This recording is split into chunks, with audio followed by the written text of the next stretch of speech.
Hey my dear students, कैसे हो आप सब। I hope you all are doing good. तो आज हम क्या पढ़ेंगे? सीपीसी की कहानी अंजलि मैम की जुबानी का नेक्स्ट एपिसोड। लास्ट हमने क्या पढ़ा था भाई? टीटू नीटू का झगड़ा चल रहा है, या टीटू नीटू को आप अपने किसी भी कैरेक्टर से रिप्लेस कर सकते हो कि जब एक सूट इंस्टीट्यूट कर दिया एक पर्सन ने bye filing the plaint under section 26, ये बताया गया ना कि सूट इंस्टीट्यूट कर दो बाय फाइलिंग द प्लेंट, जो कि करी जा चुकी है। तो now what is the next step? क्योंकि जब एक इंसान अपनी कोई क्लेम लेके कोर्ट के पास आता है and bye filing the suit presenting A plaint में उसने क्लेम लिख रखे हैं, कुछ एलिगेशंस हैं जो वो लगा रहा है किसी पर्सन पे या मोर देन वन पर्सन, और वो ये कह रहा है कि भाई मेरे कुछ क्लेम बनते हैं। Now what is the duty of court? It shift the duty of court, but court का मतलब ये नहीं है the whole process of court, मतलब ये एक होलिस्टिक प्रोसेस है। जब भी हम बात करते हैं ना, देखो समन्स की, राइट, हम समन्स की बात कर रहे हैं, तो ये एक प्रोसेस स्टार्ट करनी ज़रूरी है। ठीक है, क्यों ज़रूरी है? तो जो हम समन्स पढ़ेंगे ना, पहली बात तो ये है कि ऑर्डर 5 जो है ना वो डील करता है। अभी आप एक ऑर्डर 16 भी पढ़ लोगे सिविल प्रोसीजर कोड में, both are talking about summons, but what is the difference then? Difference क्या है? जो ऑर्डर 5 जो आज के लेक्चर में हम करेंगे, ये है summon to defendant, right, and जो ऑर्डर 16 है ना वो बात करता है समन टू विटनेस। और विटनेसेस किस लिए? कि या तो विटनेस आओ गवाही दो, या प्रोडक्शन ऑफ डॉक्यूमेंट और एनीथिंग जो कोर्ट को एग्जामिन करना है वो मंगवाने के लिए, राइट। बट जब हम समन्स टू डिफेंडेंट की बात करते हैं तो इसका पर्पस अलग होता है। Now if you want to read and understand the summons in a holistic way, तो हमको 3 बातों का पता होना चाहिए। पहली बात, what is the summon, right. Second बात, व्हाई समन इज़ देयर और necessary, how the summon is served, the process, right.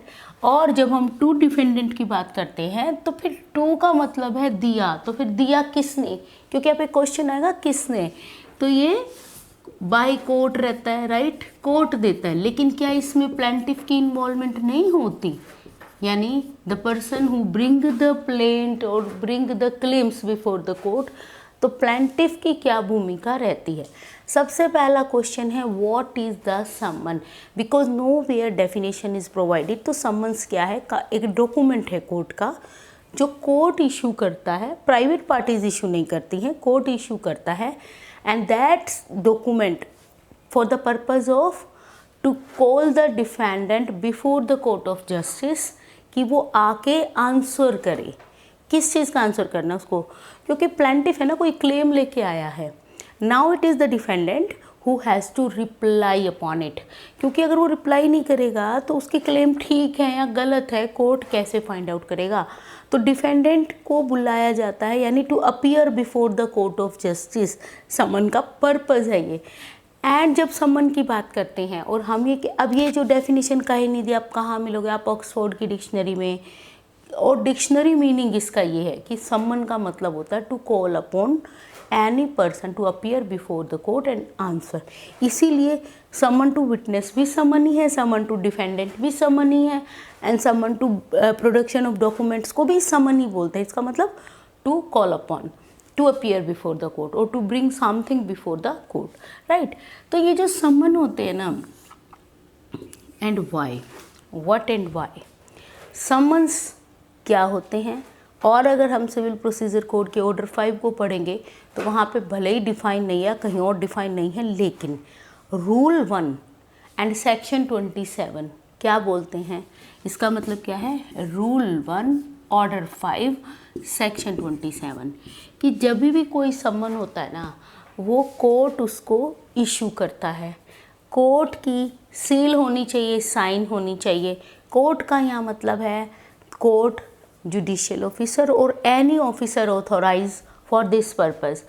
वो जो होता है उसमें लिखा होता है क्या, क्योंकि क्या होता है वो समन, उसमें क्या बताना होता है कि when you have to appear, इसका मतलब है डेट मेंशन होती है, पर्सन को बताया जाता है कि आपको आना है कोर्ट में फला डेट एंड टाइम पे, और अपीयर होके क्या करना है, वर्बली नहीं होता, to file the written statement. Right, ये हम पढ़ चुके हैं क्या? नहीं। क्यों? क्योंकि इसका टर्न तो आएगा ना अभी, कि written statement regarding these claims, आप रिटन स्टेटमेंट फाइल करोगे और रिटन स्टेट में आप मेंशन करोगे कि जो उसके क्लेम है वो करेक्ट है, नहीं है, वो एक्सेप्ट कर रहा है, डिनाई कर रहा है। ठीक है, तो इस पर्पज़ के लिए समन सर्व किए जाते हैं विद इन 30 डेज। क्या ये रिटन स्टेटमेंट फाइल करनी होती है, यानी कोर्ट के सामने आओ। तो आने का तरीका ये नहीं है कि आप आके खड़े हो जाओ, आप डॉक्यूमेंट्री अपना आंसर राइट डाउन करके लाओ, जो हम अपने नेक्स्ट पार्ट में पढ़ेंगे। राइट, और ये जो प्लेंटिफ ने दाखिल की थी, इसमें जब समन्स जाते हैं तो ये समन प्लस में प्लेंट रहती है। ठीक है ना, प्लेंट की कॉपी साथ देनी पड़ती है ताकि वो पढ़ ले कि मेरे अगेंस्ट क्या है। तो इसका मतलब है जब ये सम्मन ऐसे सर्व हो जाएंगे तो वाई का आंसर मिल रहा है हमको। क्यों? सम्मन का पर्पस है कि डिफेंडेंट को हम सरप्राइज नहीं कर सकते कि वो एक दिन अचानक उसको पता चले कि मेरे खिलाफ केस चल रहा है, and he get shocked and surprise both, कि कब, कैसे।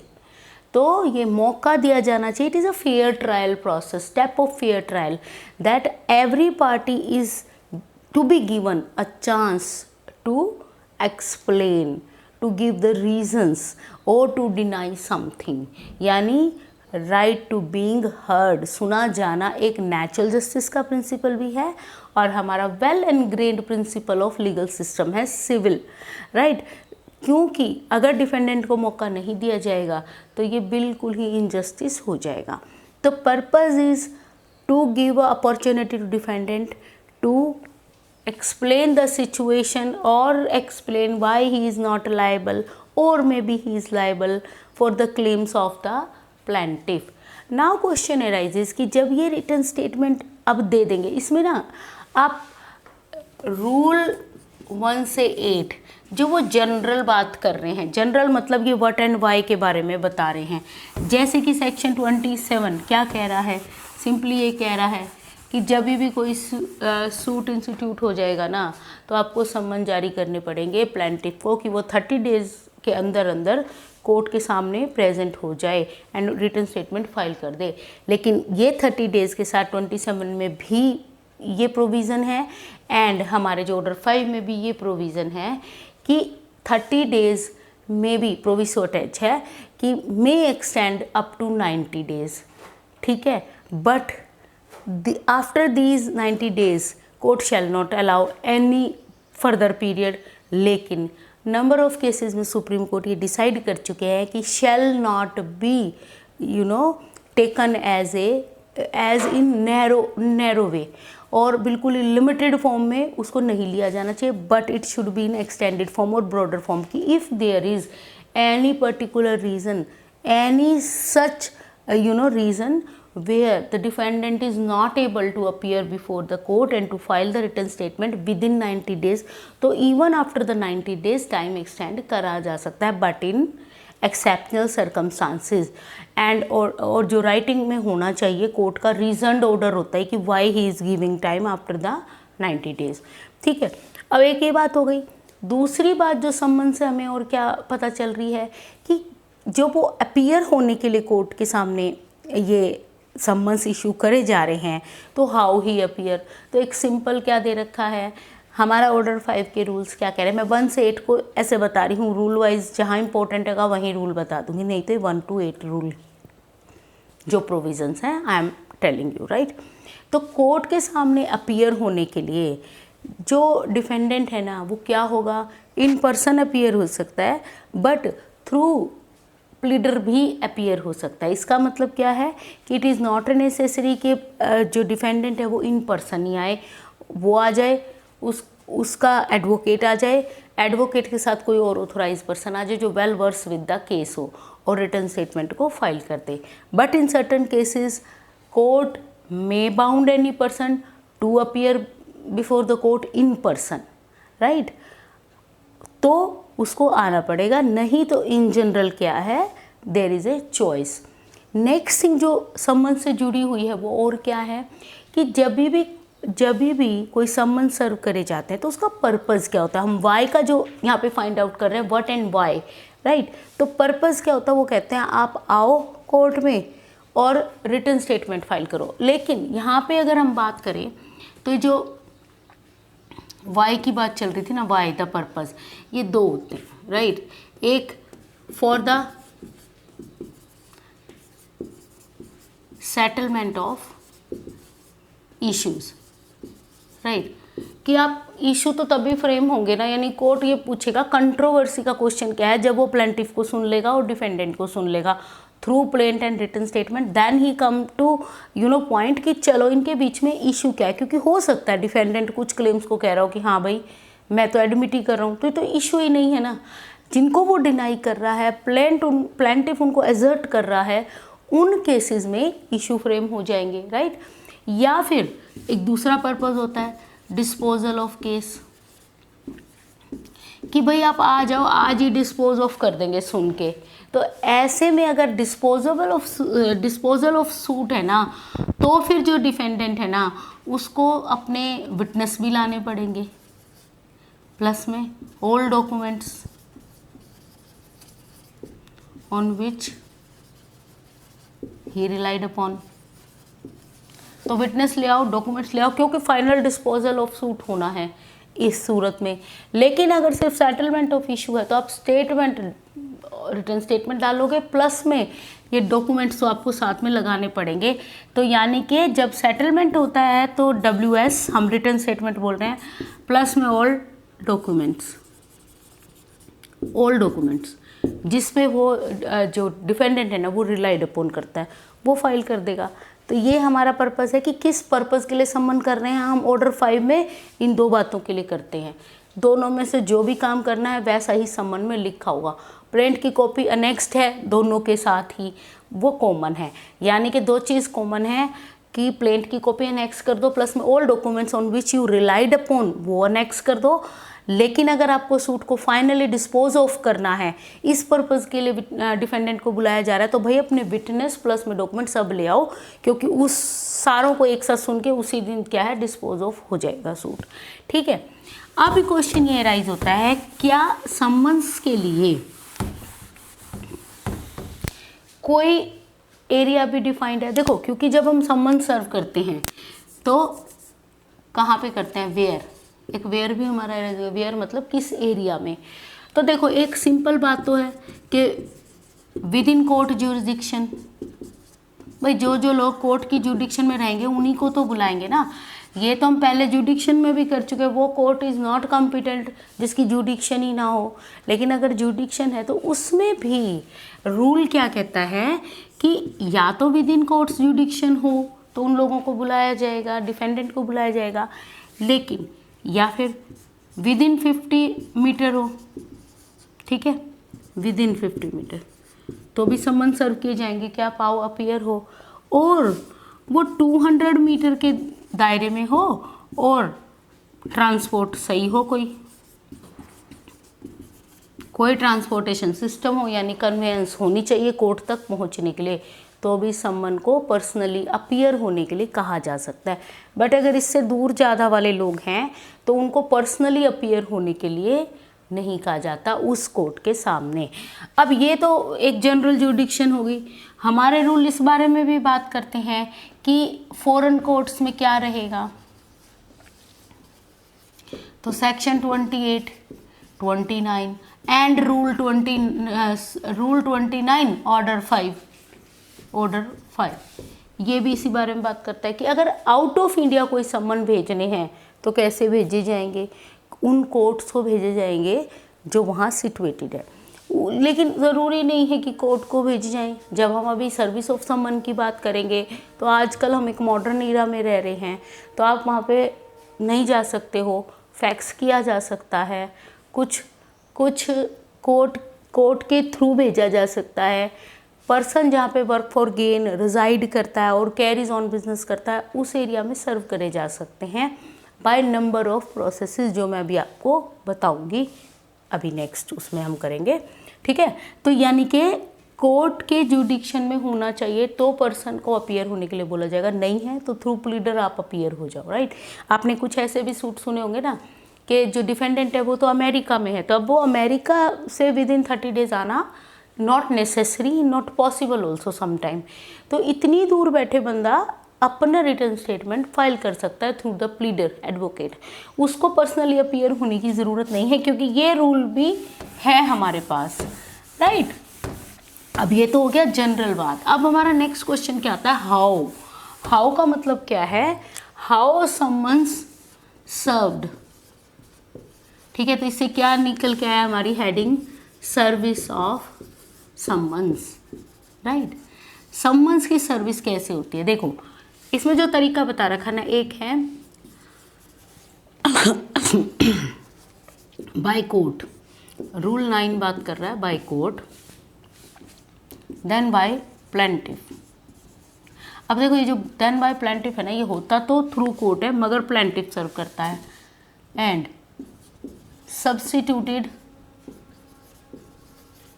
सर्विस ये कब होती है, रूल 20, रूल 9A। उसके अलावा स्पेशल हम कह सकते हैं, स्पेशल केसेस फॉर समन, उन स्पेशल केसेस में रूल 21 से 28 ये पढ़ते हैं, ठीक है। अब 1 बाय 1 मैं आपको इसमें बताती हूँ, क्योंकि जब हम बाय कोर्ट की बात करते हैं, देखो बाय कोर्ट का मतलब क्या होता है, वैसे तो सभी में कोर्ट का ही इन्वॉल्वमेंट है, लेकिन यहाँ बाय कोर्ट का मतलब है कि कोर्ट जो है ना वो समन सर्व करेगा। अब समन किसके द्वारा सर्व होंगे, कोर्ट का ऑफिसर होता है। देखो यहाँ पे कितनी तरह से सर्विस हो सकती है, ऑफिसर ऑफ कोर्ट, ठीक है, कुरियर सर्विस,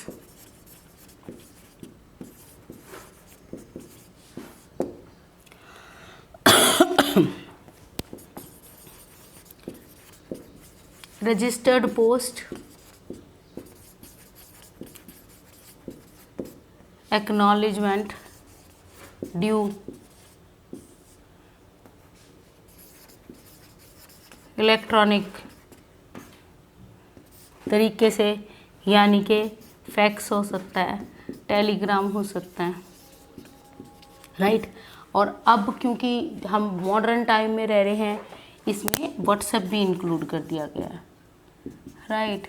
बहुत हाई कोर्ट्स ने इसको अलाउ कर दिया व्हाट्सएप को और ईमेल, ठीक है, क्योंकि बहुत सारी जगह पे पर्सन को के वर्किंग ऐसे होते हैं कि उसका रेजिडेंस फिक्स नहीं है, या उसका प्लेस ऑफ बिजनेस फिक्स नहीं है, या उसका जो वर्क फॉर गेन है ना वो मतलब एक फिक्स एरिया नहीं, वो आता जाता रहता। तो हाउ फाइंड हिम कि सर्विस समन सर्व करने हैं उसको, तो through any of these mean court क्या करेगा। अब मान लो कोर्ट का ऑफिसर है तो वो जो डॉक्यूमेंट है उसको भेज देंगे साइन सील्ड विद कोर्ट, और जो हमने पहले सारा पढ़ा था ना उसके साथ जो जो भेजना है वो उसके हाथ भेज देंगे।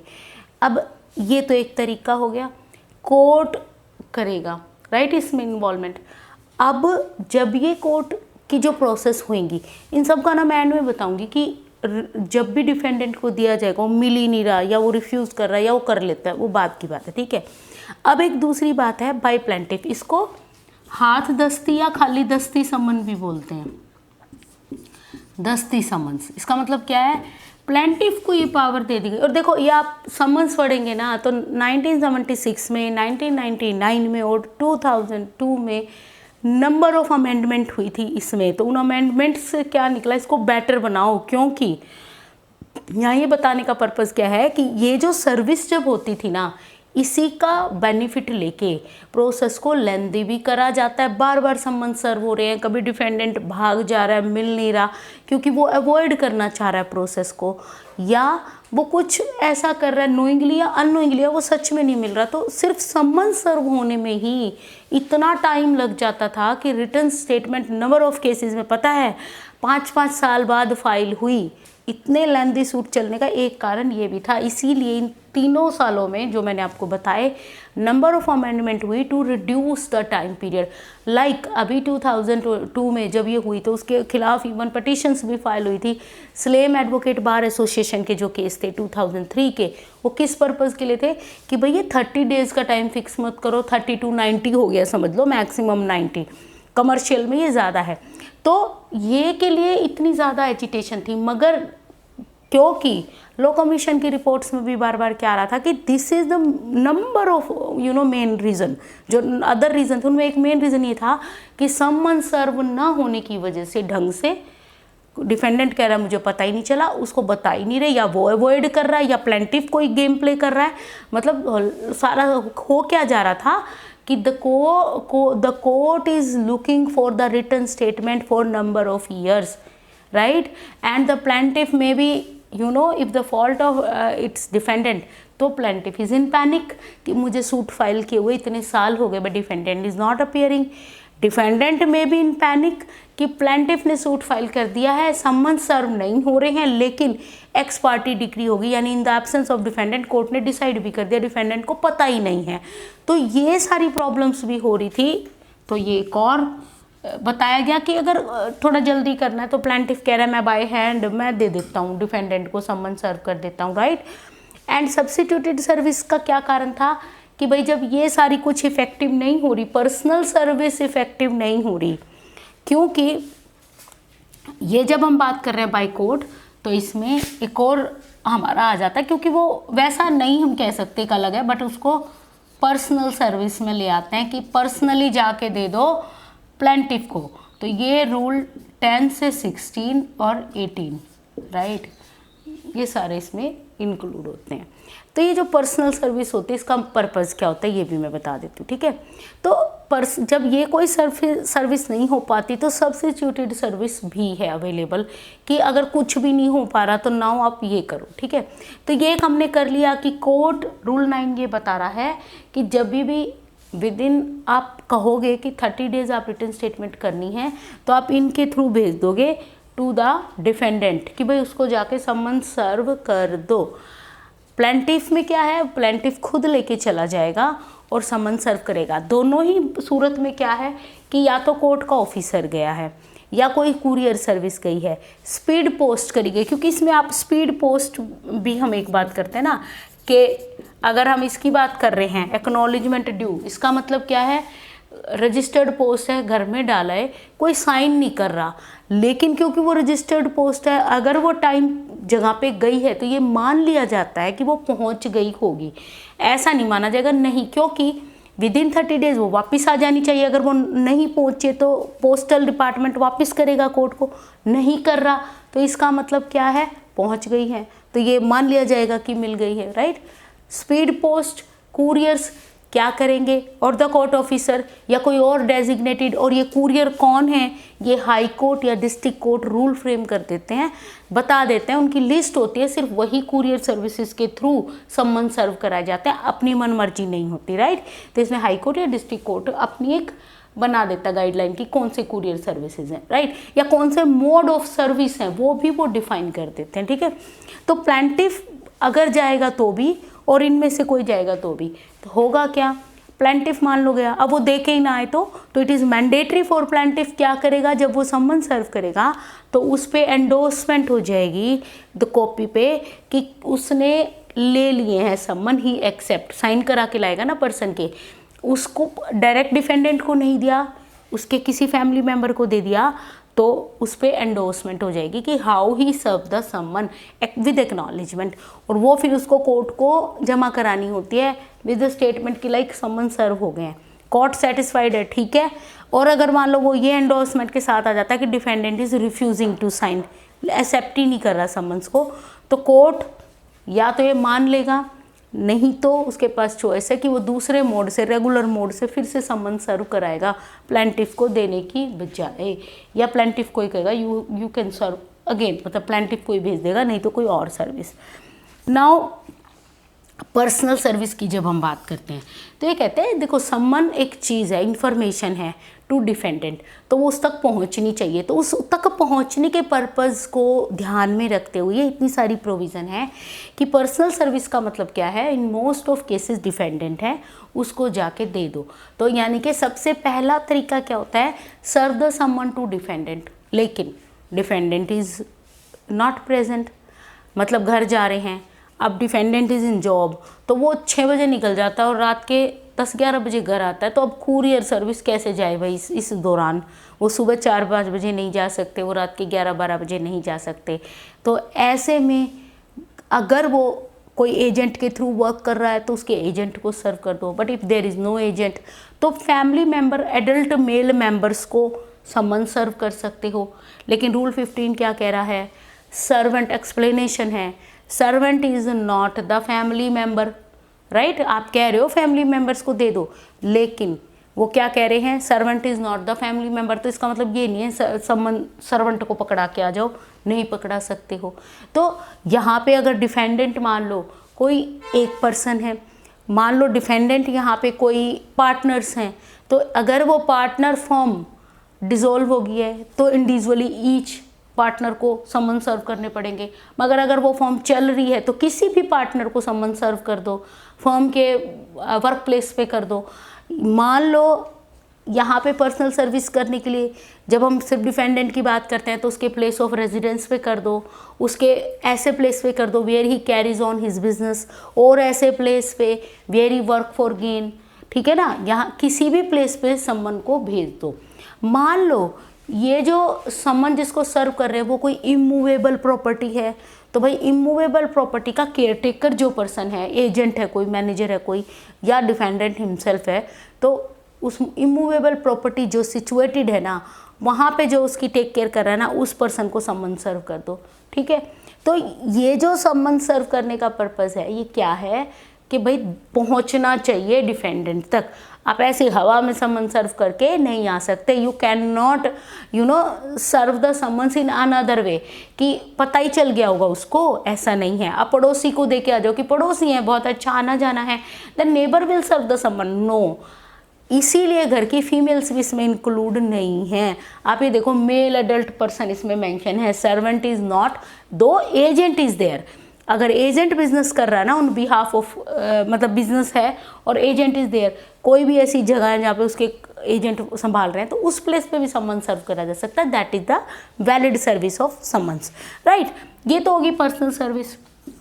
Now come to substituted service. देखो मान लो पर्सनल सर्विस में भी, ये कुरियर की सर्विस में भी एक सिचुएशन ऐसी राइज हो जाती है जो हमारे, देखो कॉम्बिनेशन है हमारे कुछ रूल्स के, उनको याद, देखो एक तो रूल 1 to 8 हमने कहा था व्हाट एंड वाई, कैसे, मतलब जनरल अबाउट समन्स, ठीक है। फिर हम हाउ की बात कर रहे हैं तो ये मैंने लिख ही दिए हैं इतने सारे कि हाउ समन सर्व्ड, ये लिख दिए हैं।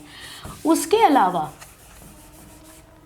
कॉम्बिनेशन ऑफ रूल को ऐसे याद करो कि जो रूल 16 है ना उसके साथ तो 18 है और जो 17 है ना रूल उसके साथ 19 है। ये क्या कॉम्बिनेशन बताया मैंने, ये दो रूल मतलब इकट्ठे चलेंगे, आप याद रखो। देखो पर्सनल सर्विस में भी 18-16 लिखा हुआ है।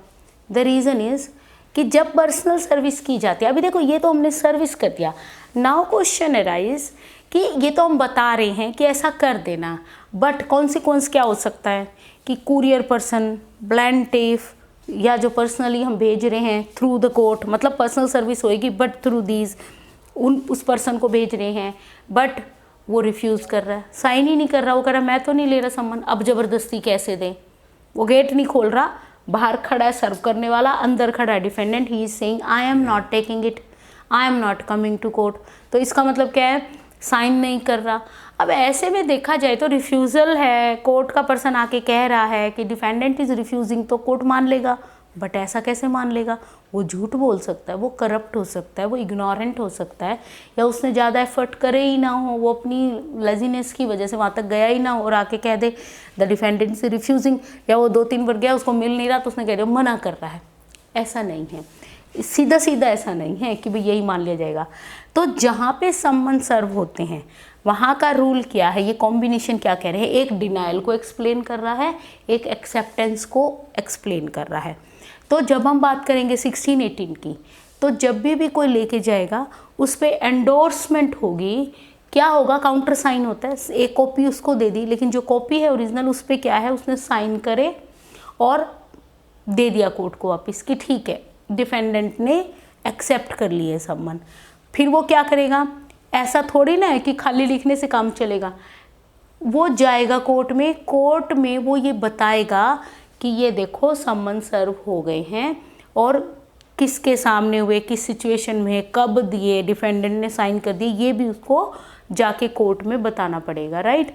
उसके अलावा वो झूठ बोल रहा हो क्योंकि वो कह रहा है सर्व हो गए बट वो करके ही नहीं आया, तो इसकी एक तो उसमें एंडोर्समेंट होनी चाहिए, साथ में कोर्ट में एग्जामिन भी होएगा वो पर्सन, कौन पर्सन, जो ये समन सर्व करके आया है, वेदर प्लेंटिफ हिमसेल्फ और थ्रू द कोर्ट, कैसे करके आया ये बतानी पड़ेगी ना। वो कह रहा है डिफेंडेंट नहीं मिल रहा, मेल मेंबर को दिया है, लेकिन एक सिचुएशन ऐसी भी हो सकती है कि जितनी बार वो जा रहा है वो रिफ्यूज़ कर रहा है, वो भाग जा रहा है उसको देख के, वो मिल ही नहीं रहा उसको, जबकि उसको पता है कि इस ड्यूरेशन में डिफेंडेंट प्रेजेंट था उस एरिया में, लेकिन वो भाग गया उसको देख के, तो ही इज़ रिफ्यूजिंग और नॉट अवेलेबल, मिल ही नहीं रहा है। तो ऐसे में क्या है, one copy of summon can not can it will affixed on the consequence part of the house, घर के बाहर चिपका के आ जाएगा कि भाई जब आएगा इसको देख लेगा,